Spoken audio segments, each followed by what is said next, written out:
Seems like maybe a lot of the ladies cruised on into the theaters over the weekend. Yes, they did. To see a certain cruise, right? Well, Tom Cruise, he is still the king of the box office as his latest film, Oblivion, raked in a better than expected $38.2 million, giving Cruise the box office crown again. 42 held its own, slipping into second place with $18 million, and The Croods was third. Overall, the box office was down 19.4% from last year. The Sapphires, now at the flicks, is a fictionalized account of a singing girl group who toured Vietnam during the 70s and is based on a true story. It's a film I've seen in various incarnations many times before, but this time I think I liked it even better. Some doesn't ring true, but it has a nice story and is ultimately a touching audience pleaser. 4 stars out of 5.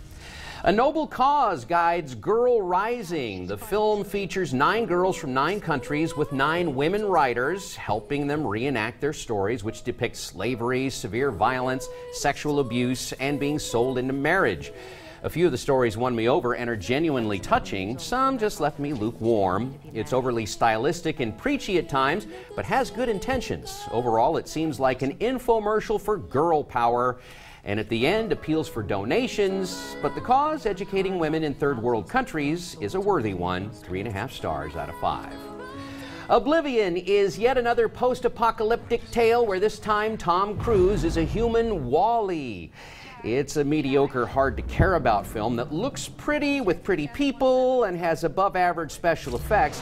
Tom Cruise is the same as every movie he's in, and once again he's paired with female love interests half his age. Most 25-year-old women think an affair with a 50-year-old man is somewhere between yuck and disgusting, even though the 50-year-old men think the opposite and are delusional enough to think such a thing is possible, probably because they've watched too many Tom Cruise movies. So this derivative film really comes off as just kind of dumb. A synonym for Oblivion is forgetfulness. They forgot that this movie'd been done before better. Another is unconsciousness. That's a state the writers were in when they wrote it. And finally, stupor, an apt description of me at the end. 2.5 stars out of 5. I found it hard to believe that No was nominated for an Academy Award. The low-res VHS look and documentary style set the mood at first, but eventually proved distracting. Not that I could see it all that much. The subtitles were going by so fast and furious, I missed half of them, and I took a speed reading course. All the reading made it difficult to actually see the movie, and the movie I was reading was pretty dry. Yes, it's a dry, wordy, overlong movie about dueling ad campaigns. While it perks up in the last half hour, it isn't what I'd call must-reading. Just say no.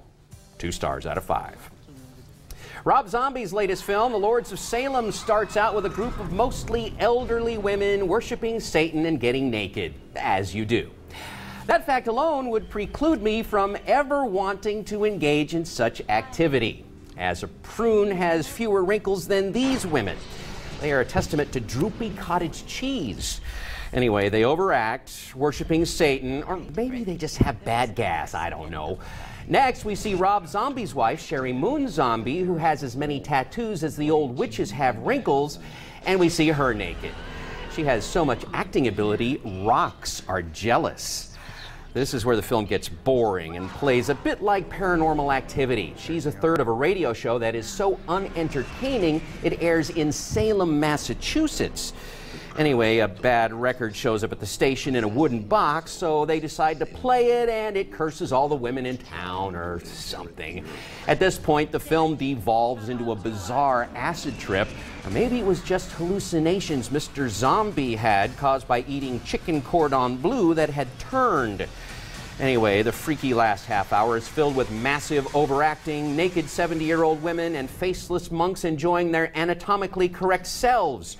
Or maybe it was just that chicken cordon bleu that had turned after it had been regurgitated.